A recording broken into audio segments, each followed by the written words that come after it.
A day in my life in Batangas. Tara, dahil Pasko naman, samahan niyo ako makipagwalwalan sa aking mga kamag-anak dito sa Batangas. At dahil nga madalang pa sa patak ng ulan, makasama ko ang mga napakagaganda at napakagagwapo kong mga kamag-anak. Heto na't samahan niyo kami sa panibago ko na naman vlog. Shoutout nga pala dito sa future namin Ma'am Joby at dito sa napakaganda naming pinsan. Tudutawa pa yung mga yan, pero mamaya knockout na yan sa kalasingan. Shoutout nga pala kay paring CJ at napakapogi namin Jobin Travisilia. Nagpapablog nga pala sila ngayong araw. Shoutout sa inyo. Yung paglalasing akala mo sa Adonis nagtatrabaho. A day in my life as tambay dito nga pala sa Batangas. Alas 2 na nga ng hapon nang hinatid ako na napakapogi kong tiyuhin. Siya nga pala si Francis Obenya, ang pang-anim na kapatid ni Mama. Ang mama ko nga pala ang panganay sa kanilang magkakapatid at dito ako tumutuloy sa kanya dito sa Batangas. At kasama ko nga pala dito ang inaanak ko si Ken dahil nga excited na siyang pumunta sa Lubao para makita ang lola namin. At dito nga halos mangiyak-ngiyak ako magpaalam sa akin tiyuhin. Siya kasi yung pinaka-close at pinaka-mabait kong tiyuhin pag nandito ako sa Batangas. Maraming salamat Kuya Antit lalo na sa pagpapapasko mo sa akin. Sus ko po Rudy, dahil nga Pasko ngayon ang hirap pala ng biyahe lalo na pagpunta sa SM Batangas. Shoutout nga pala kay Manong na nagpasakay sa amin dito sa tricycle hanggang Ambulong dahil wala talaga kaming masakyan ngayong araw. Napakaswerte pa rin namin ngayong araw ng Pasko kasi may mga tao pang ganitong mabubuting puso. Pagpalain po sana kayo araw-araw kasi napakabuti ninyo at pinasakay nyo kami. Pagkababa nga namin kay Manong sa Ambulong ay naglakad na kami at nakarating na kami dito sa Shell. Napakalayo talaga papunta ng SM.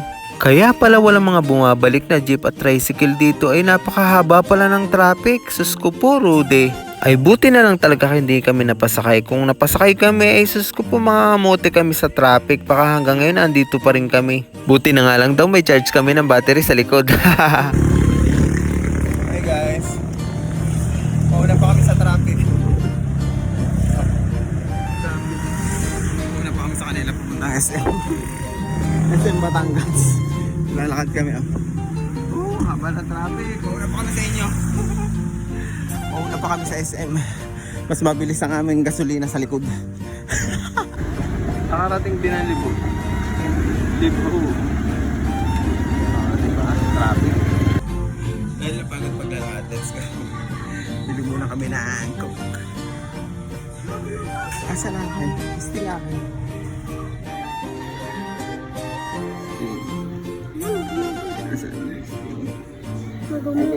Asa mo gumugawa? Sarado mo.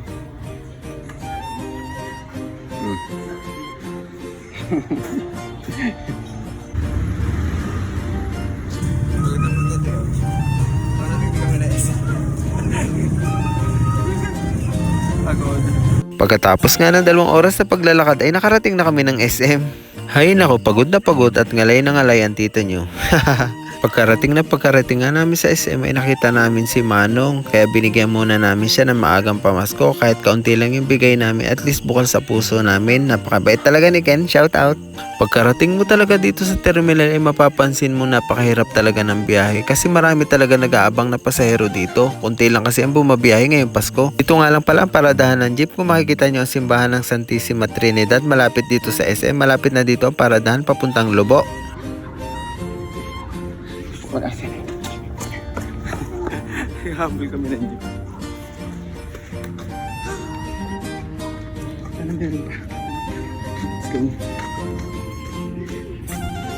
Ayun, meron pa. Ano pa? Sa wakas, let's go. Bili ka mo ng tubig.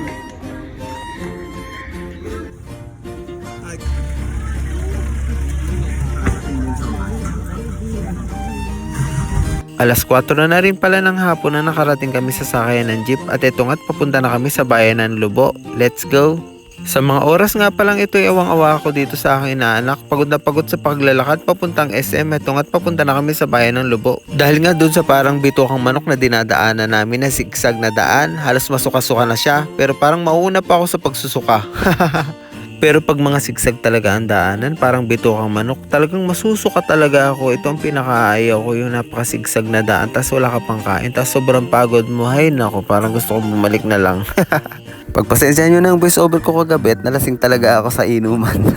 Pagkarating nga namin dito sa bayan ng Lubao ay dumiretso na kami sa CR kasi sukan-suka na itong aking inaanak.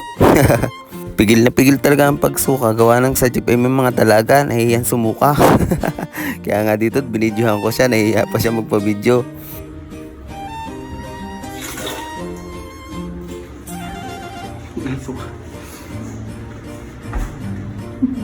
At dito ngayon naghahanap kami ng lumen para makakain kaso sarado nga lahat kasi Pasko ngayon. At dahil wala kami mabili, pasalubong na lang na candy para sa mga bata. Pagkarating nga namin sa paradahan ay wala nang sakayan papuntang Balibago. Naku, nag-arkila lang kami ng tricycle, 500 ang isa, napakamahal. Sakto, ang naarkila ko nga palang tricycle, yung asawa na aking kaklase dati nung high school na si Laila Perry. Shoutout sa iyo, sa tricycle ng asawa mo kami sumakay. Abay, naka-discount din naman kami ng 100. Abay, thank you! Abay, inabot na nga kami ng dilim dito sa may Parolet. Umiilaw-ilaw na nga dito ang Parola nung kami dumating. Tingnan nyo guys, napakaganda talaga pag ako napunta dito. Tapos yan talaga yung binibidyohan ko. Napakagandang view dito sa Malabrigo. Pagdating nga namin dito sa Nangkahan ay nakikita namin yung mga nagsasayaw ng tao. Pagdating talaga sa mga kasiyahin, number 1 talaga ang Balibago sa sayahan. Ay aroy, lasing ng mga people. At eto nga't nakarating na kami sa bahay ng aming lola at lolo. Wala silang kaalam-alam na pupunta kami ngayong gabi.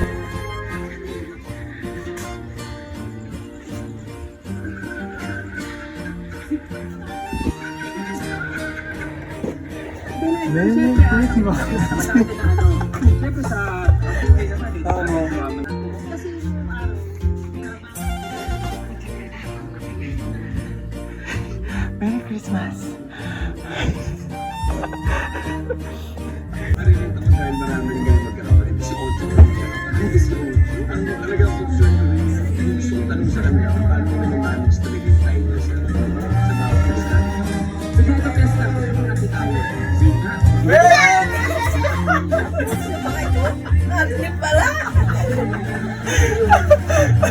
I love you!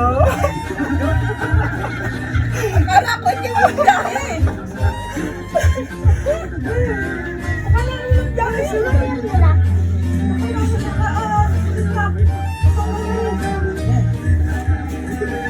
Pasko na kay ate. Hello, Pasko na kay ate.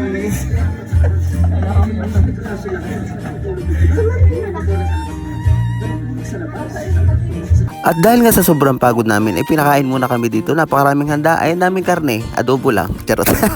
At nang mabusog na nga ako, dumiretso na ako sa inuman. At para naman makilala ko itong napakaganda at napakagwapo kong pinsan.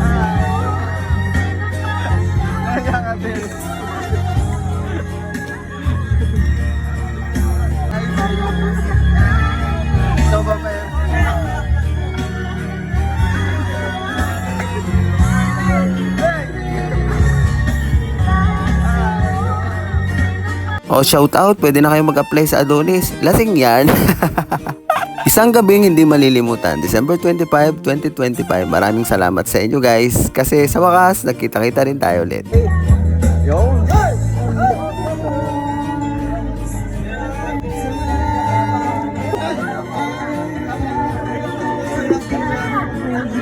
Another lesson in life, maiksi lang ang buhay, kailangan magpakasaya lang tayo. Piliin mo maging masaya kasama ang mga mahal mo sa buhay, lalong-lalo na ngayong araw ng Pasko.